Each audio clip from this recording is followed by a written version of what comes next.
When Melania Trump stepped up to that microphone in Austin, Texas, she thought she was delivering just another calculated political strike. What she didn't realize was that she was about to face off against someone who wouldn't just take it lying down.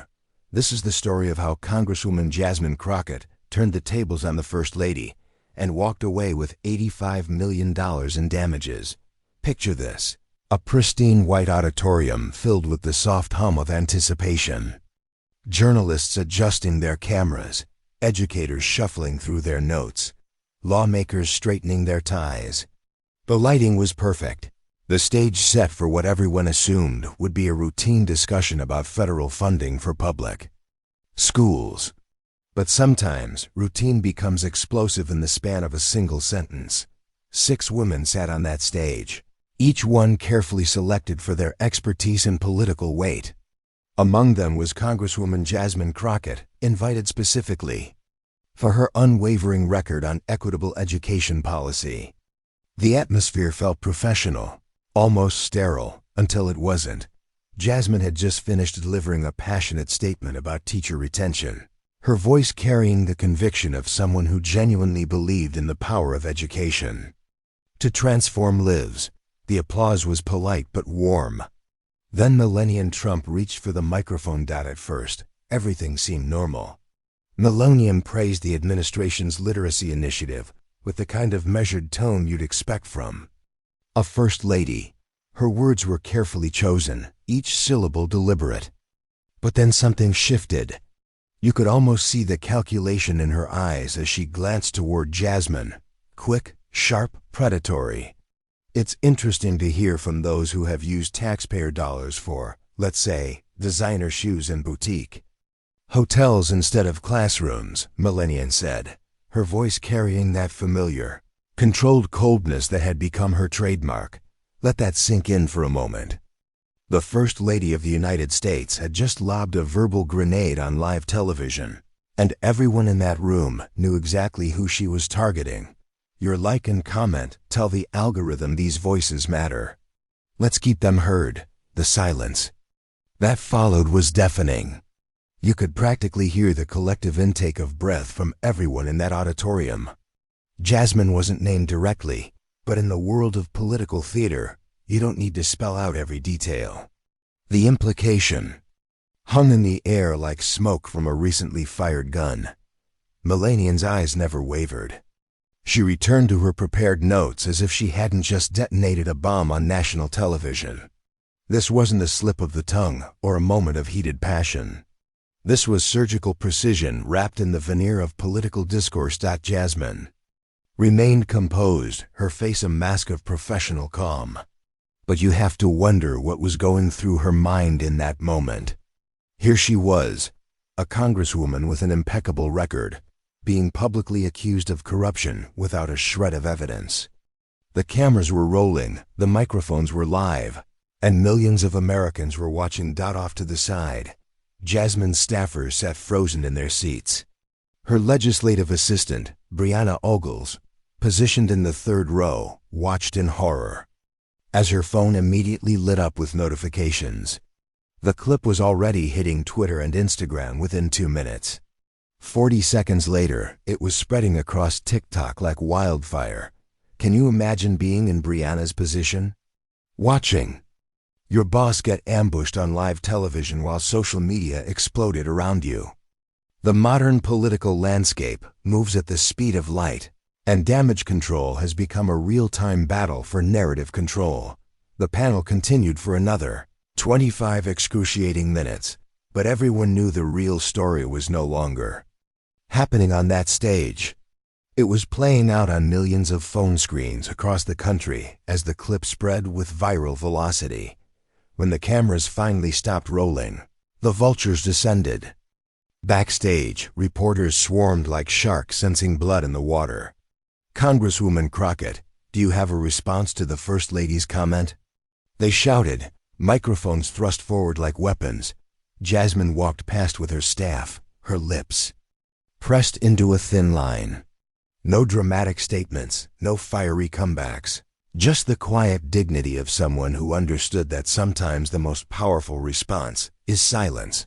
Inside the black SUV speeding away from the venue, Brianna finally broke the tension. "Do you want me to draft a response post?" she asked, her fingers already hovering over her phone. Jasmine shook her head slowly. "No, let them talk. We're not doing this online." "But she just accused you of stealing money on national television." Brianna pressed, her voice rising with frustration. "She didn't say my name," Jasmine replied quietly, staring out the window at the Austin skyline. "But she made it real clear who she meant." The car fell silent except for the hum of the engine and the distant sound of traffic. But you could feel the weight of what had just happened settling over everyone inside. Melania's words weren't just petty political theater. They were calculated, precise, designed to inflict maximum damage. This wasn't a mistake or a moment of poor judgment. This was a strategic strike that had found its target. That night, Jasmine's phone buzzed constantly. Colleagues called offering support and advice. Reporters sent emails requesting statements. Friends forwarded screenshots of social media posts. The phrases taxpayer dollars and boutique hotels had already become hashtags and the conspiracy. Theories were spreading faster than facts. Hit like, subscribe, and drop your take. Who really owned this moment? The most heartbreaking call came from Jasmine's mother in Waco, her voice breaking with emotion. "Why would she say that about you, baby?" she asked, the pain evident in every word. "Because she thinks she can, Mama," Jasmine replied, her own voice steady despite the storm raging around her. But she misjudged this moment. By the next morning, the situation had spiraled completely out of control. The 14-second video clip showing Melania's slight smirk as she delivered her verbal blow had been reposted over 6 million times in less than 30 hours. Social media algorithms had turned it into a feeding frenzy. Some accounts edited the clip for laughs, adding dramatic music and special effects. Others slowed it down, analyzing every facial expression and gesture like it was the Zapruder film. But what alarmed Jasmine most were the comments, thousands upon thousands of them, each one treating speculation as established fact. "She's been stealing from us for years," one comment read, as if the author had access to classified financial records. "Look up her expense reports. Probably nothing but Gucci and lobster dinners." Another declared with absolute certainty, "She should be in prison, not in Congress." This wasn't just political criticism or partisan disagreement. This was character assassination in real time, and it was working. Real people with real profiles, teachers, small business owners, suburban mothers, were parroting lies as if they were verified truths. In her Austin district office, Jasmine's staffers sat stunned as they scrolled through their inbox. "Thief, resign now. You don't speak for us. How dare you?" The messages came in waves, each one more vitriolic than the last. Some contained suspicious links that looked like malware. Others included serious threats that Brianna immediately forwarded to the Capitol Police. "This is spiraling," Brianna whispered, her face pale as she read message after message. "This isn't a news cycle anymore. This is a wildfire." Jasmine watched the digital mob form around her, feeling like she was trapped in some dystopian nightmare. Her personal inbox was no better, a torrent of anger, accusations, and hatred from people who had never heard her name before that day. She scrolled through the messages until one caught her eye, forwarded from a school superintendent in Lubbock. "Representative Crockett, I know none of this is true. Just want you to know we've got your back." It was the only kind message she had received all day. She sat down heavily in her chair, feeling the full weight of what was happening to her life, her career, her reputation. "How many interview requests do we have?" she asked wearily. 18 national, 12 local, and 3 international, Brianna replied, consulting her notes. "Everyone wants your response. And every headline already has the accusation baked in," Jasmine said with bitter irony. "Even the ones trying to defend you," another staffer added quietly.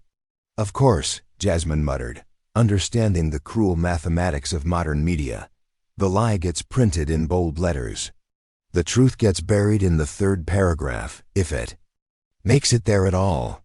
Outside her office, a small group had gathered with homemade signs. "We know what you did, and stop the corruption." A man with a bullhorn was shouting about government fraud and taxpayer abuse. This had moved beyond the digital realm. Real people were showing up at her workplace, bringing their anger and their certainty about her guilt. Now pause and think about that. A single comment on live television had transformed a respected Congresswoman into a target for public outrage. Her staff was frightened. Her family was being harassed. Her integrity was being questioned by people who had never bothered to check a single fact.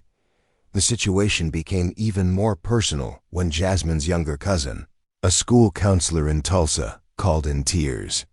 Parents at her school had started asking if her family really did all that shady stuff in Washington. "I told them you're not that kind of woman," her cousin said, her voice shaking with emotion. "I know you did," Jasmine replied gently. "But now they've heard it, and that's enough to plant doubt. That's the insidious nature of political smear campaigns. They don't need to prove anything. They just need to create enough doubt to damage someone's reputation permanently." Jasmine's integrity, her good name, her legacy, and the example she had worked so hard to build for young women were all now at stake. Your like and comment tell the algorithm these voices matter. Let's keep them heard. Later that afternoon, Jasmine's phone rang from a blocked number. She almost didn't answer, but something made her pick up. "Congresswoman Crockett?" The voice was male, urgent, unfamiliar. "Yes?" "You don't know me, but I'm calling because you need to know something. I used to work on the White House communications team." Jasmine's blood turned cold. "What is this about?" "I saw the panel," he said carefully. "And I saw what she did to you. Just watch your email in the next 50 hours. That's all I'm gonna say." The line went dead. Jasmine stared at her phone, her mind racing. Who was this person? What did they know? And why were they willing to risk their career to help her? Brianna knocked on her door. "You all right?" Jasmine nodded slowly, still processing the mysterious call. "No, but I think we're about to find out just how far this goes." 3 days later, Jasmine sat in her private office with 6 trusted advisors, all of them looking exhausted from the constant crisis management. The mood was surgical, focused, deadly serious. On the monitor, a paused clip from the education panel showed Melanian's face frozen in that moment of calculated cruelty. "Play it again," Jasmine said quietly. Brianna pressed play, and they all listened to the audio for what felt like the 100th time.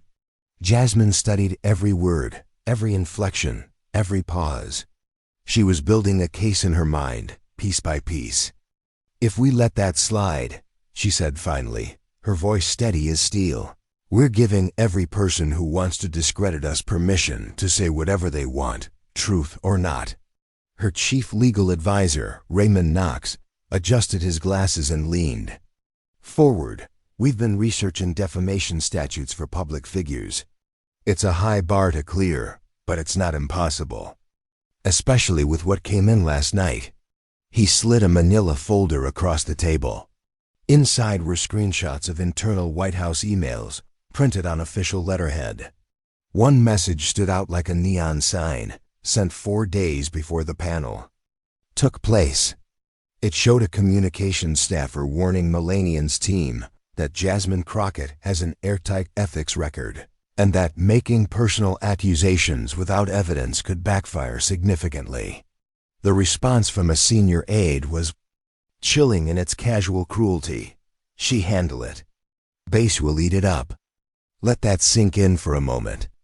The First Lady's team had been explicitly warned about the consequences of their planned attack, and they had decided to proceed anyway because they believed it would play well with their political base.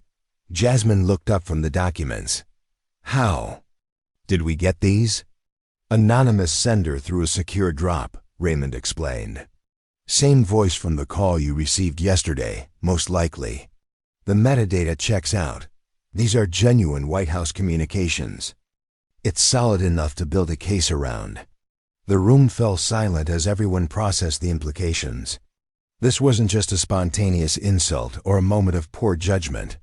This was a coordinated attack, planned in advance, with full knowledge of the potential consequences. "File the complaint," Jasmine said flatly. Nobody argued. Raymond exhaled slowly. "We'll start drafting immediately. Federal court, defamation with intentional infliction of emotional distress, reputational harm with malicious intent. We're going in to win." "Good," Jasmine replied. "I don't want media attention for its own sake. I want accountability." Hit like, subscribe, and drop your take. Who really owned this moment? 3 days later, Jasmine Crockett walked into the federal courthouse in San Antonio, wearing a simple navy suit.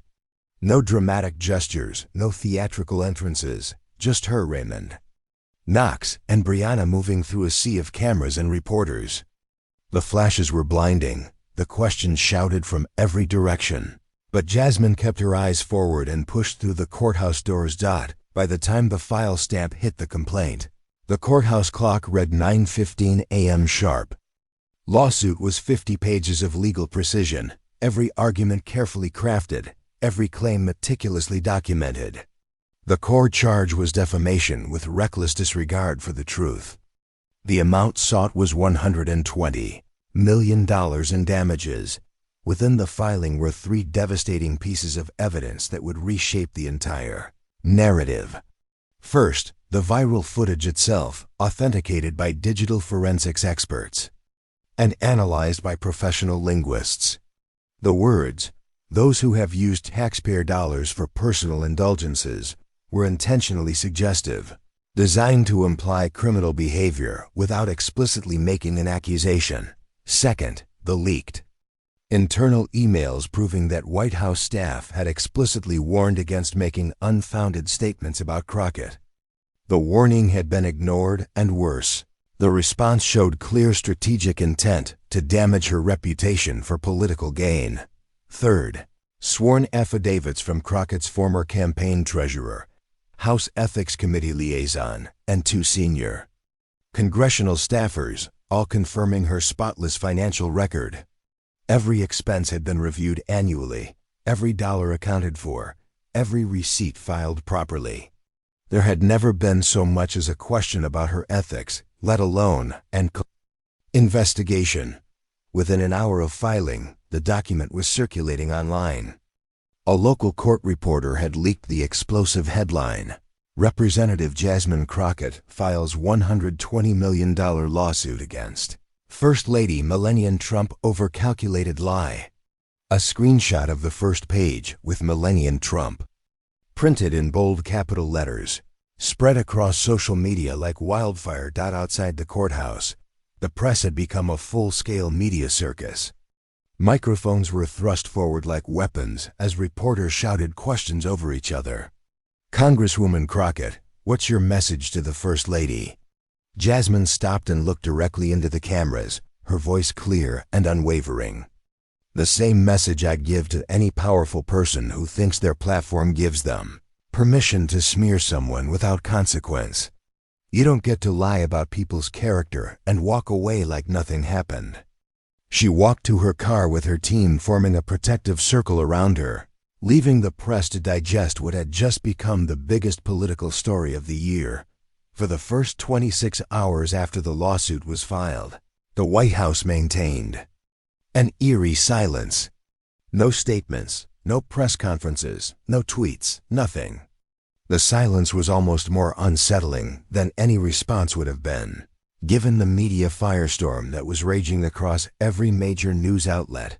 Cable news networks filled the void with endless speculation.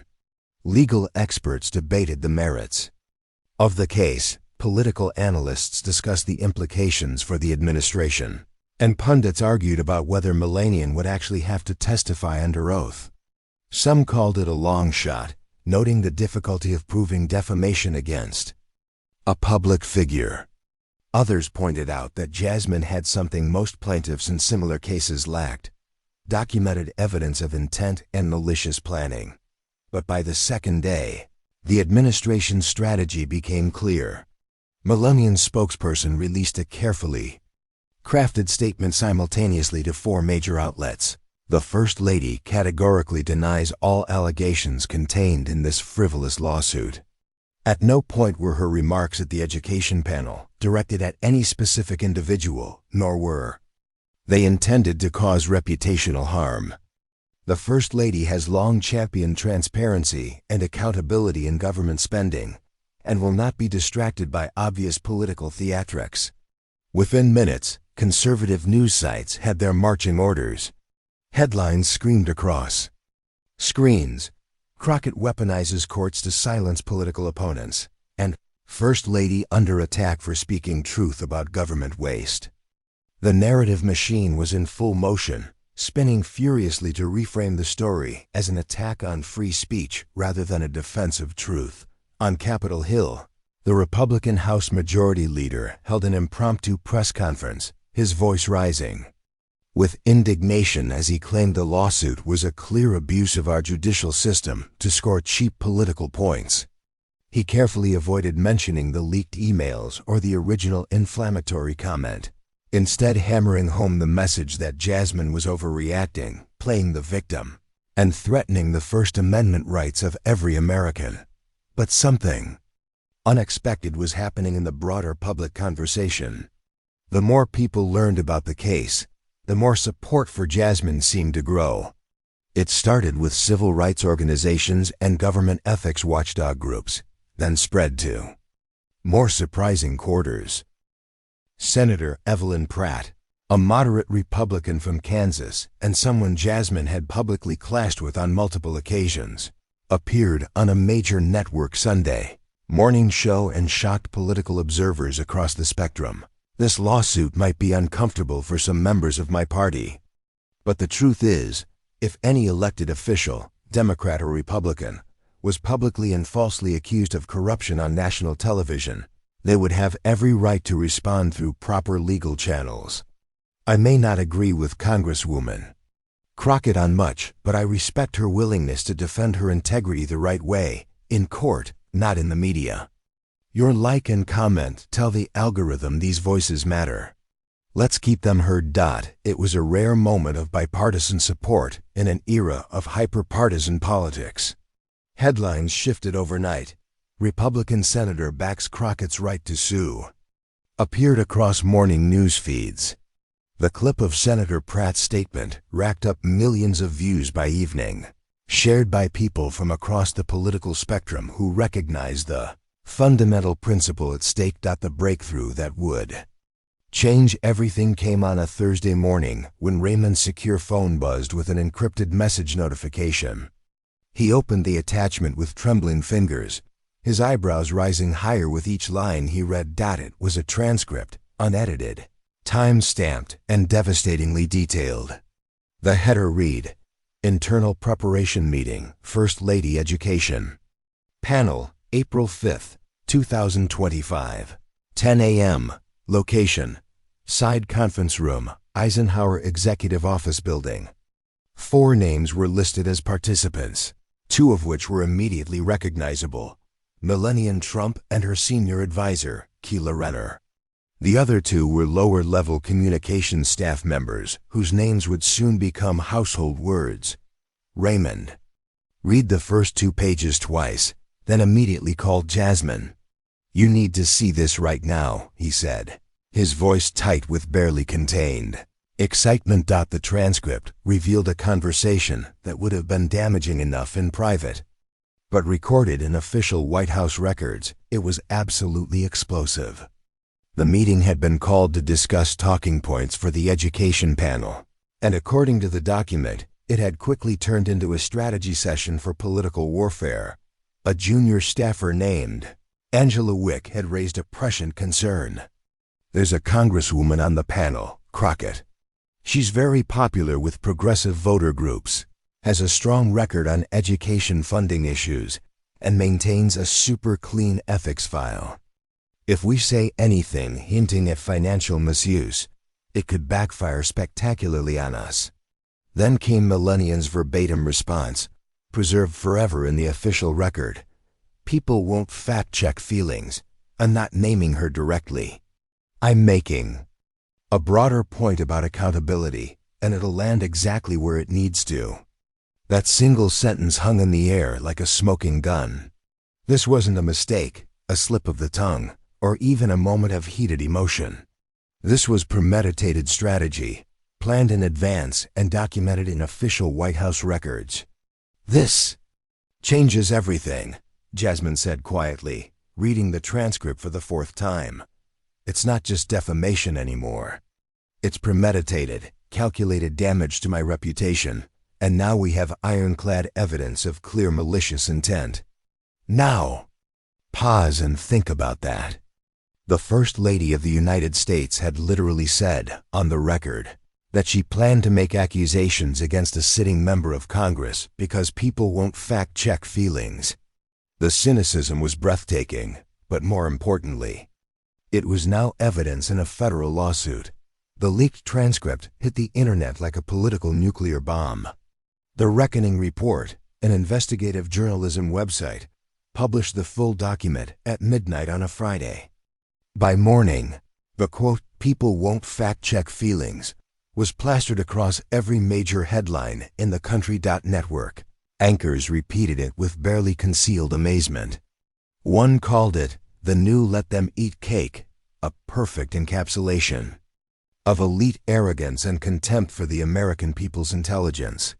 The phrase started trending on social media within hours, accompanied by thousands of memes and commentary about political manipulation and media literacy. Melania's entire defense strategy crumbled overnight. Her previous denials now looked not just hollow but actively deceptive. Her claims about speaking generally about government spending were exposed as calculated fiction. The strategy was there in black and white, approved by her personally, and aimed directly at destroying Jasmine's reputation. Hit like, subscribe, and drop your take. Who really owned this moment? When the trial began 6 weeks later on a gray Monday morning in San Antonio, the federal courthouse was surrounded by a circus of protesters, supporters, and media representatives from around the world. Security barriers held back crowds of people holding signs ranging from "Justice for Jasmine" to "Free Speech Under Attack."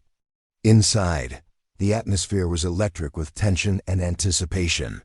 Jasmine sat at the plaintiff's table looking calm and focused, dressed in a conservative, dark suit that projected both professionalism and quiet strength.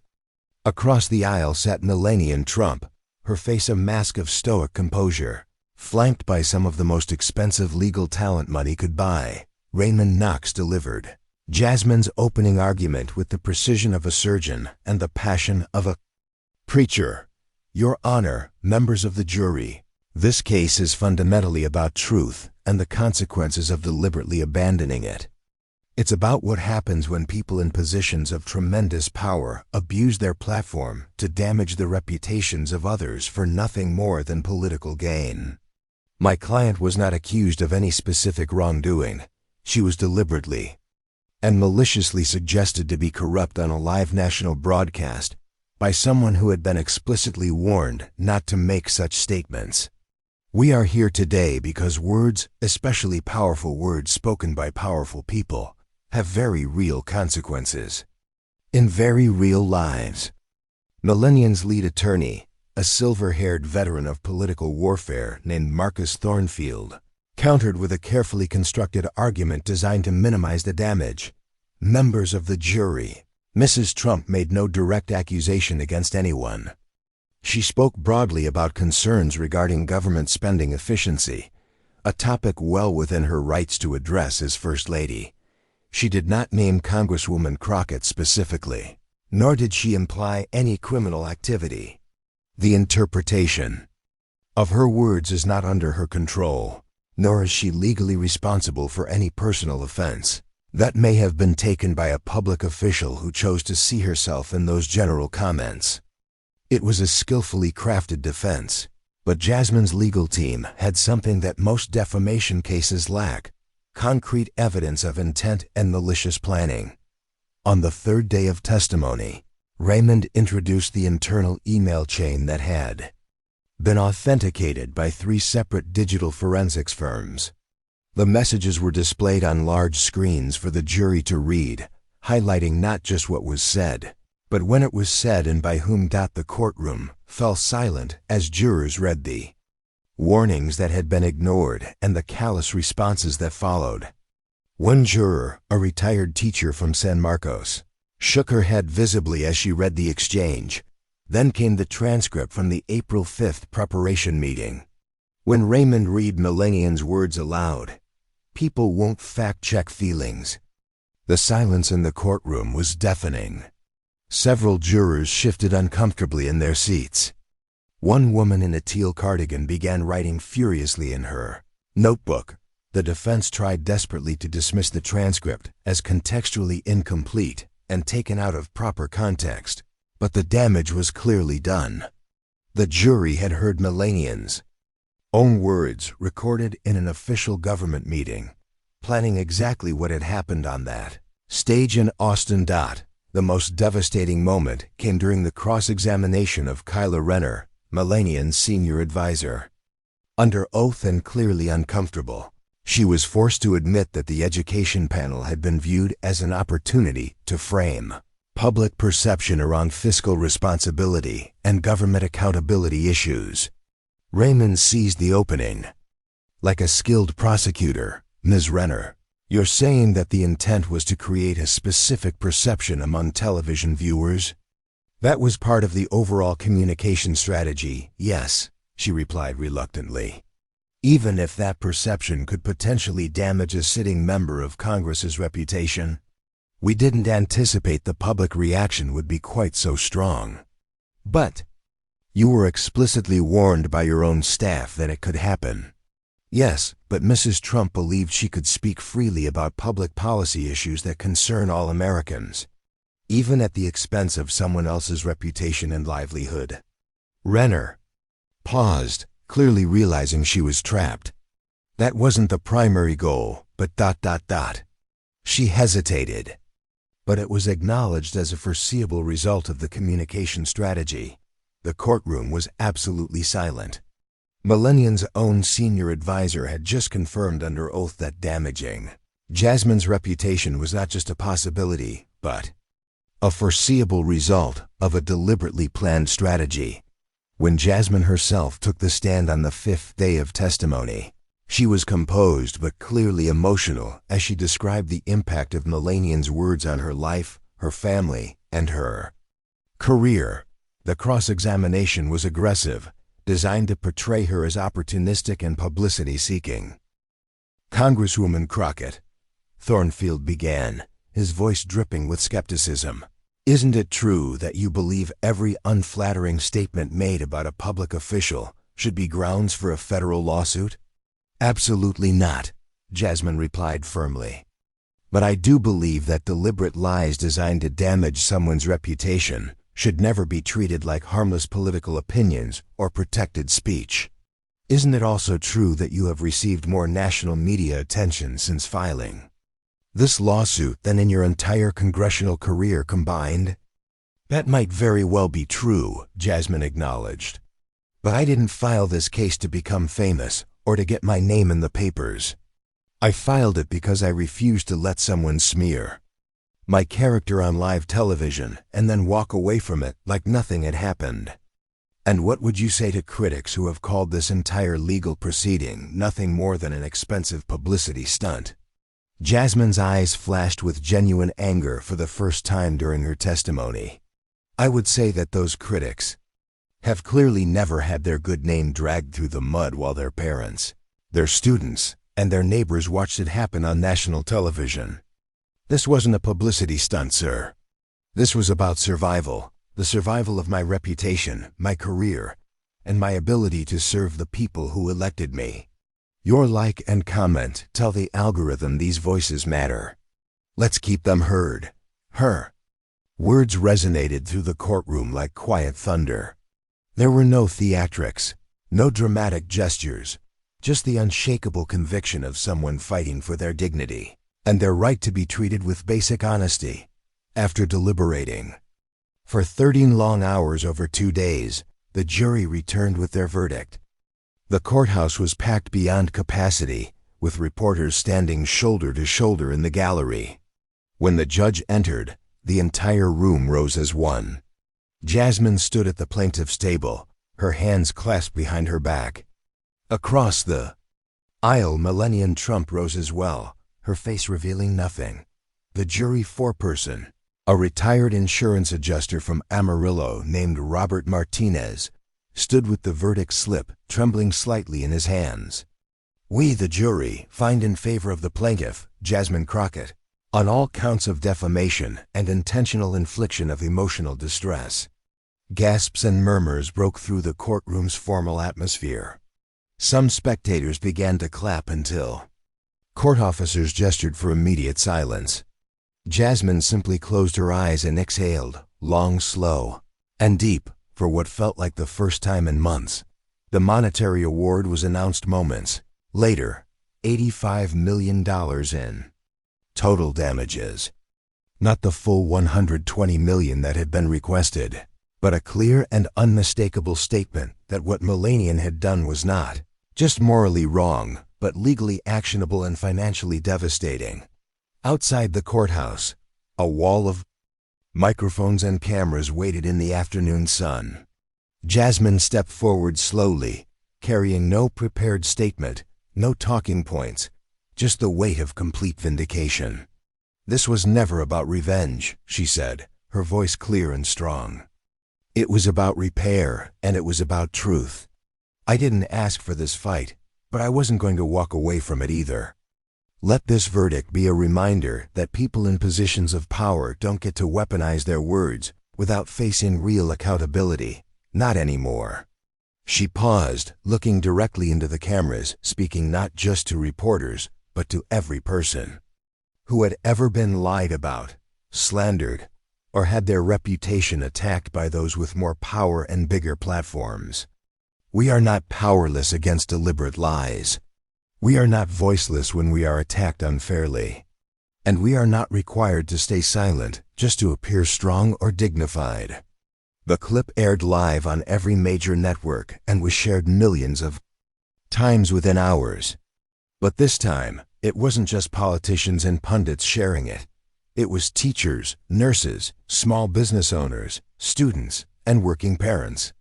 Regular people who understood that words really can destroy lives and that sometimes the only way to fight back is through the courts. Hit like, subscribe, and drop your take.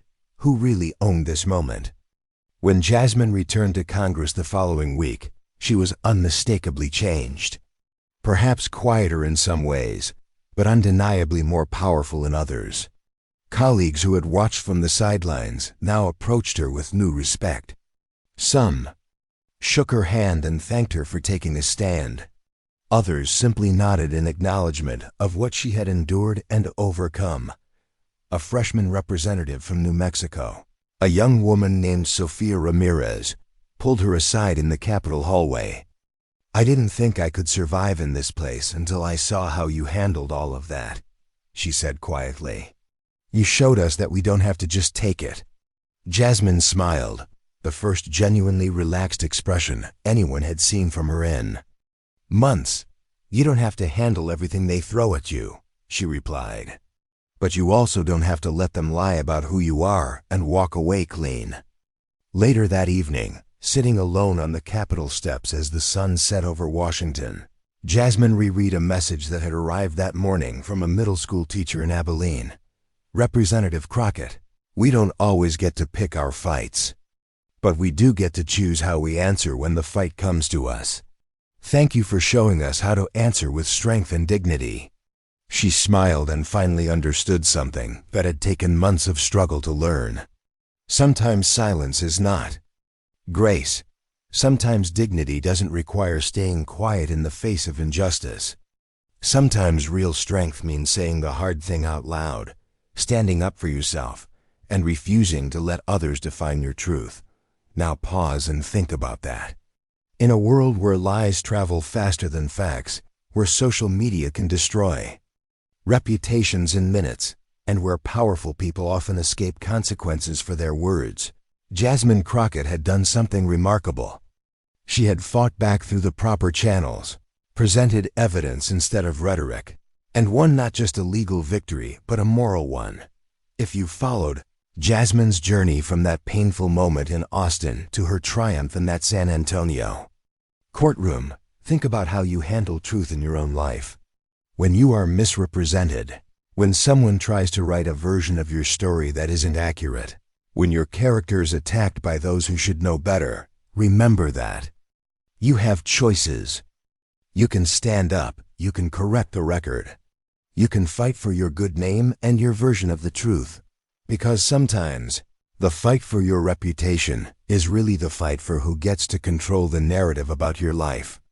And that, as Jasmine Crockett proved, is always a fight worth having. Your like and comment tell the algorithm these voices matter. Let's keep them heard.